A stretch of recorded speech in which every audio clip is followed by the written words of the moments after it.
Yes. Really? Well, you asked me and it's... I can't get it out. Oh my God. So we're gonna make a spin right now at meatballs. We're gonna do kind of like grilled meatball sliders. This is a really fun one if you want to take sliders to another level. It's also easy to make, just a couple steps here. So we're gonna make a real simple and quick meatball mix. Then we're gonna sear the meatballs and we're gonna actually simmer them in a little bit of a tomato sauce just so they're halfway cooked. Then we're gonna finish them on the grill. We're gonna top them with fresh mozzarella and make our sliders with the meatballs. So grilled meatball sliders. Sounds fabulous. And I see we have some bacon over here, sweetheart. Yeah, well, what are we doing with that? Well, here's the thing. If we're mixing the ground beef to go into the sliders, I wanna add more fat, I wanna add more flavor. Well, obviously bacon's the answer there. So what we're gonna do is we're gonna start, this is some Snake River Farms bacon, smoked bacon. So we'll just go with like 3 slices here. Did I splatter you? Can you be more careful?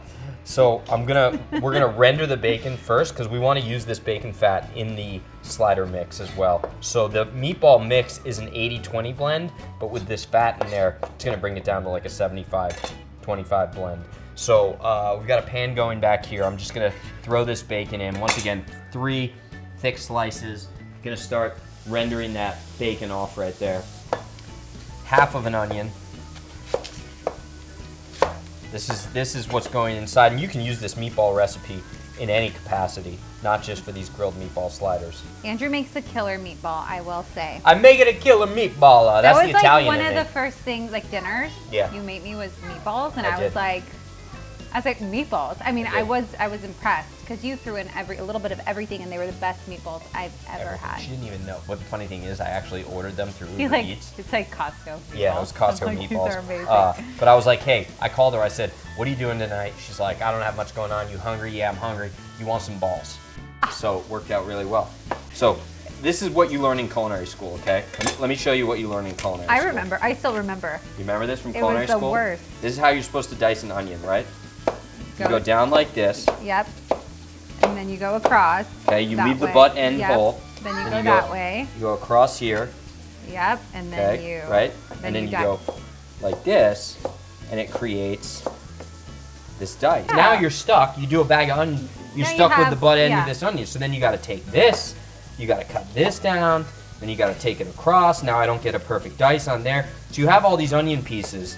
They're all over the place. Well, here's the right way to dice an onion. The easy way to dice an onion. In one shot. You don't have to do all these extra steps. All right, let's see it. Instead, you slice the onion all the way through like this, okay? And then And do you have to do it a certain way? Because I see you're cutting. So I cut against, Yeah. the onion vein runs Yes. like that. I cut Cutting against it against first. it, yeah. All right? And then I just go with the vein. Mm-hmm. Flip it back over. And there you go. In one fell swoop, you Amazing. have all the diced onions right there. Look at how perfect that is, huh? See, that's the way to go. Perfecto. Sorry, culinary school. All right, and then we're I'm going to gonna take those mix onions these up really and we're going to quickly. throw them in. Lauren's mixing the bacon, so I'm going to throw them in there. Saute the onions with the bacon, okay? And I'll use some of the culinary school onions too. There we go. So while the bacon is cooking, I'm just going to crush my garlic, okay? Fresh garlic. So I'm gonna go about four fat cloves of garlic here. Okay. So what I'm gonna do is I'm gonna smush these down again. That went in my eyeball. Run a knife through here. Salt as an abrasive, and it draws some of this moisture out. So why don't you take the butt off the... I should have. That was a You mistake. should have. Oh, sorry Yep. for calling you out, sweetie. We That's won't okay. taste it. Yeah. Love you, buds. We get random I loves yous all day long. It's pretty nice. Then they break something. I was gonna say, it's usually when something happens. We're gonna throw our garlic in for about Yeah. 45 seconds to toast. I love you more. The house smells absolutely amazing right now. Amazing. So that's a trick, right? A little bit of a hack. You can buy your meatballs ahead of time, invite the guests over, cook the onion, bacon, and garlic mixture so that when they walk in your house, it smells like you've been cooking all day long, and then transfer the pre-bought meatballs onto a really nice plate and say you made it yourselves. Yeah. It could work. Yeah, it could work. Good. Missed out fire. The bacon is rendered. The onions have slightly caramelized. I'm gonna deglaze that mixture. Deglazing is when you add a liquid, typically a wine or some sort of an alcohol, to the pan after you've sauteed an item or you've seared meat, and then you deglaze it, which brings up those beautiful brown bits and makes a really nice sauce. About a cup of, half a cup of wine, red wine, just to simmer in there. As we've talked about in the past, alcohol is a catalyst for flavor, so adding alcohol to a dish doesn't just add the flavor from the specific alcohol, whether it's wine, vodka, whatever you're cooking with, but it actually triggers a whole flavor explosion by virtue of that alcohol. In the absence of alcohol, There's no bad decisions? In the absence, that's good, that was good, that was really good. She got this one right here, she got me, All right, so we're gonna cook this down until it's almost dry, which is how the French like to say au sec. So at this stage of the game, we're just gonna add 2 cans of organic tomato sauce, just the simple, unflavored, basic tomato sauce. This is gonna meld all the flavors together, it's gonna pull it together, the acidity, etc.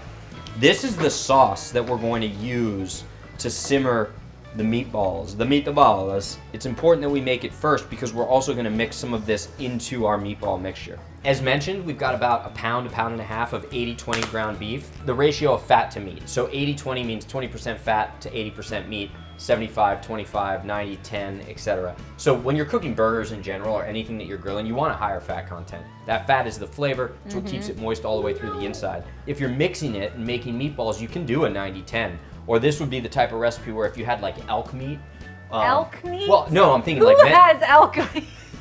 I saw elk meat at the store the other day in Southern California. Oh God. The stove exploded. Happy 4th of July.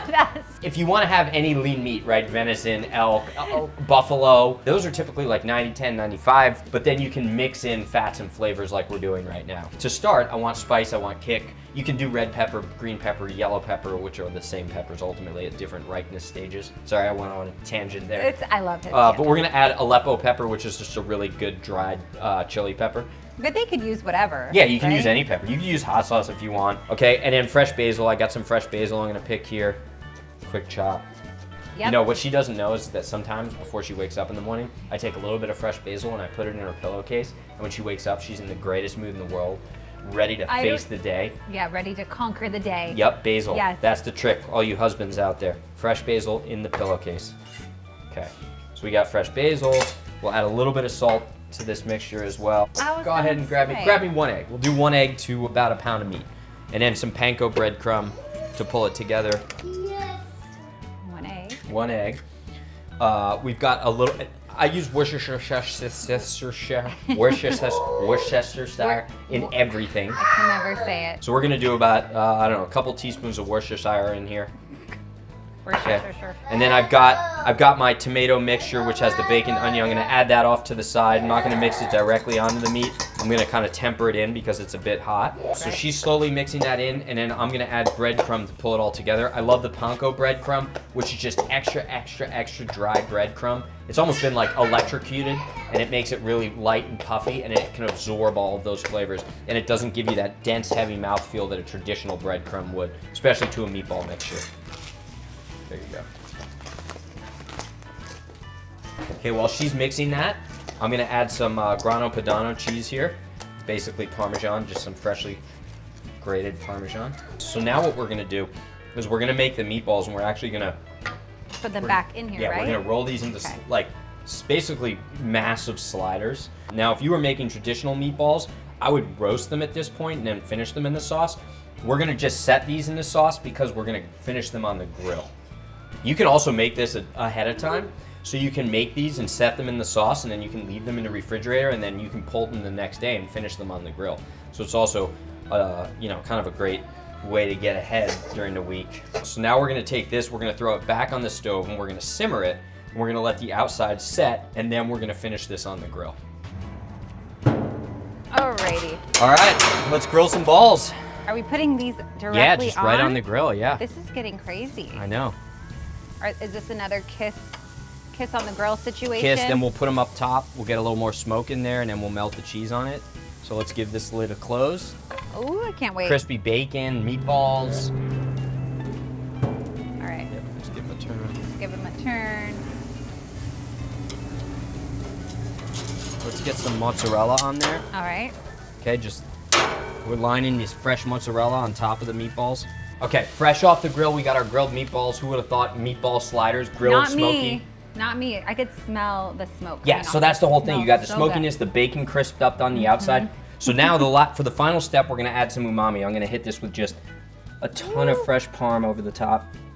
Let's just go ahead and build these Are you sliders. chiving these? I'm gonna chive them right when they go on top. Got yeah. it. Look at that cheese. Oh my word. We'll take it Oh, from that's there. cute. Okay, I got my topper here. Got your, oh, that's a bottom. That's a bottom. What are you doing? There we go. There Okay, you I go. don't know if I can do this. So look at that. So you got all the sauce in there still. Oh my God, Andrew. Just that beautiful, Wait, why is yours all pressed? beautiful wait. meatball slider. Okay, ready? Mm. Oh my God.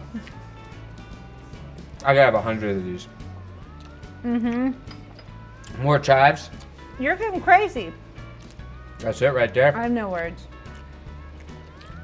I have no words. Like, the cheese, everything is just... Rich from the bacon, Mhm. the onion. You got the fresh basil in there. The egg to brown it. Oh my God. Oh my God. This is just... I don't know how I pull that off.